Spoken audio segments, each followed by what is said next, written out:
And I don't know if I want to jump into putting everything on there yet. You know what? It's fine. Reason being, I don't want to paint just the nose. I want to kind of treat it like I would an actual painting, and that's building up from the whole thing and then painting subdivisions. So let's work with what we have here. So let's select this, go halfway to black, and just paint the shadows in without indicating form as much as possible, because we'll be doing that later.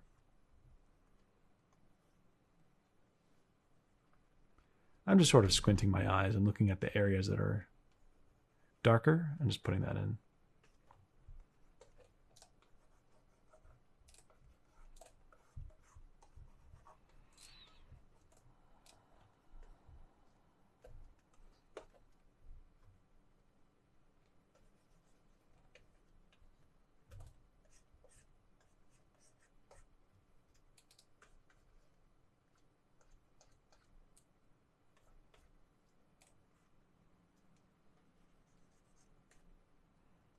Okay, let's go ahead and paint on top of that.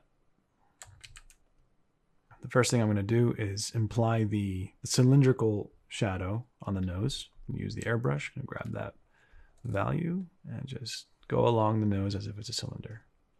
And then introduce the highlight real quick by selecting a lighter value. Not too light, we'll save the bright whites for later. Let's do this on top of the line work actually. Maybe lower the opacity a bit. Anyway, so that's the cylinder part. Let's go ahead and tackle the low poly sphere. So this side is going to be shaded. So is that. Let's actually make it darker underneath it so it stands out. Okay.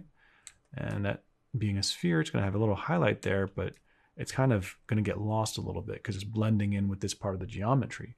So let's go ahead and leave it there for now, but then introduce the values here and then treat that in the end as a sphere as well.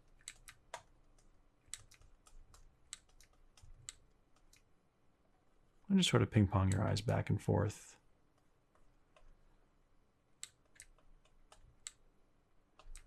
It gets much darker here.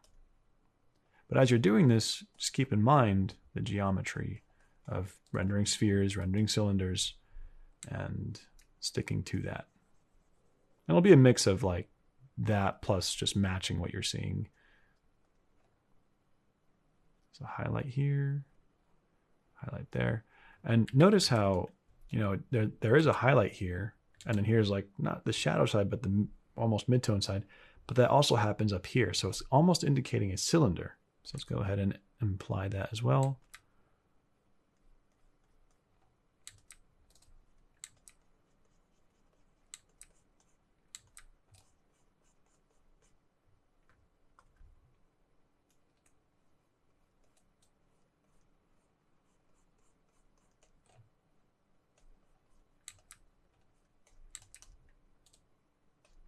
And let's bring back that highlight here.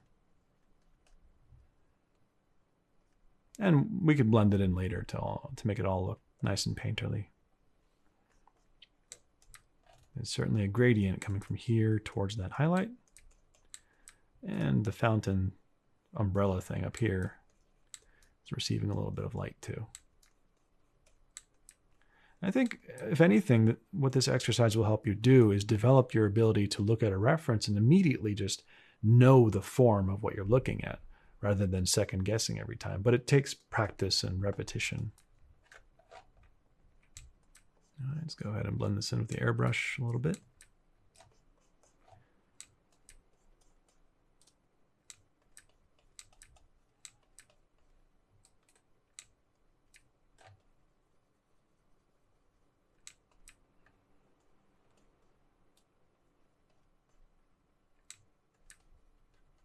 I can go ahead and flip the canvas. Control Shift F for my hotkey. And that's something as a hotkey you can change in your own settings. I don't think there's a default for flipping the canvas as a shortcut.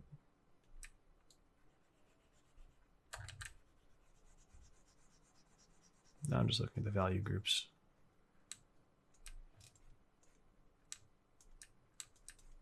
Cool. I think that's good enough for now as a placeholder. I think once we have all the other values in, we'll be able to really make this work. Let's go ahead and actually put this shadow in real quick.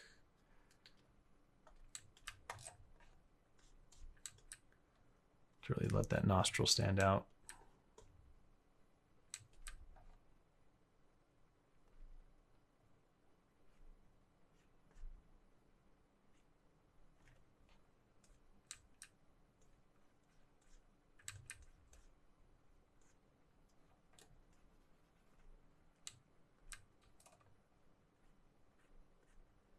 Getting carried away. That's fine. When in doubt, just do a low poly version of it. Because right now, right there, I just kind of looked at this and imagined that there's just a polygon here, here, and there. And each one's going to be a different color. Or I'm sorry, value. Let's flip it back.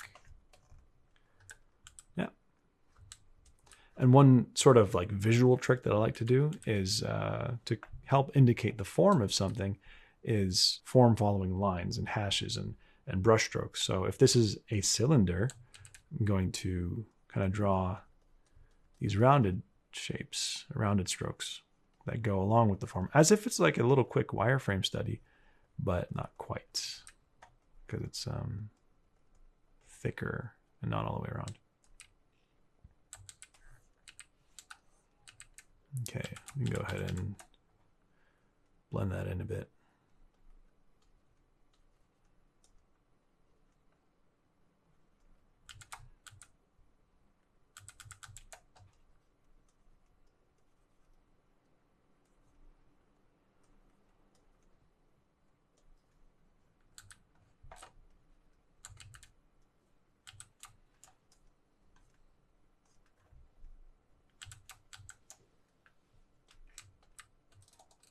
Definitely a shadow here that comes forward.